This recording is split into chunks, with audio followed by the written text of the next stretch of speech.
Hello বন্ধুরা, কেমন আছো সবাই? আজকে নিয়ে চলে এসেছি চাল কুমড়ো ঘন্ট। আমাদের বাড়ির গাছের চাল কুমড়ো ঘন্ট। চাল কুমড়োর ঘন্ট বানানোর জন্য আমি কড়াইটাকে আগে বসিয়ে দিলাম, তাতে সর্ষের তেল দিলাম, আর কাঁচা লঙ্কা, কালো জিরে, তেজপাতা ফোড়ন দিলাম। আদা, জিরে, লঙ্কার পেস্ট দিয়ে সামান্য জল দিয়ে মশলাটাকে ভালো করে কষাবো। একটু নুন, একটু হলুদ দিলাম, দিয়ে মশলাটাকে ভালো করে কষিয়ে নিতে হবে।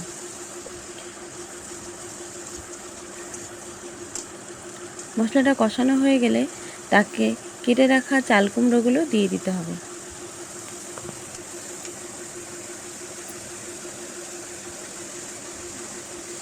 কেটে রাখা চাল কুমড়োগুলো দিয়ে ভালো করে নাড়াচাড়া করে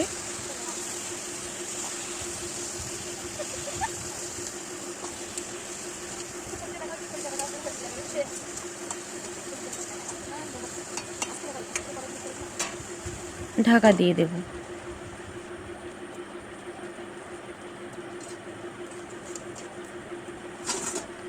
ঢাকনা খুলে দেখব, দেখে ভালো করে নাড়াচাড়া করে নেব।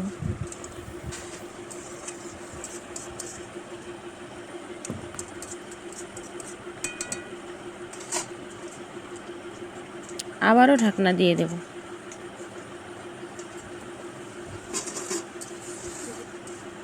কিছুক্ষণ পর আবার ঢাকনা খুলে ভালোভাবে নাড়াচাড়া করতে হবে যতক্ষণ না জলটা শুকিয়ে যাচ্ছে। কুমড়ো থেকে যে জলটা বেরিয়েছে সেই জলটা যতক্ষণ না শুকিয়ে যাচ্ছে।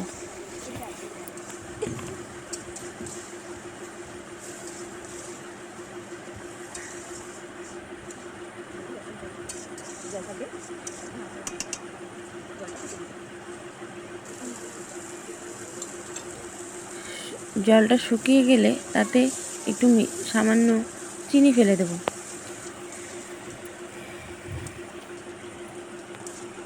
চিনি ফেলে দিয়ে আবারও ভালোভাবে নাড়াচাড়া করব। কিছুক্ষণ পর আর একটু জলটা শুকিয়ে গেলে নামিয়ে নিলেই রেডি চাল কুমড়োর ঘন্ট। নিরামিষের দিনে এইভাবে চাল কুমড়ো ঘন্ট বানালে খুবই ভালো লাগে খেতে।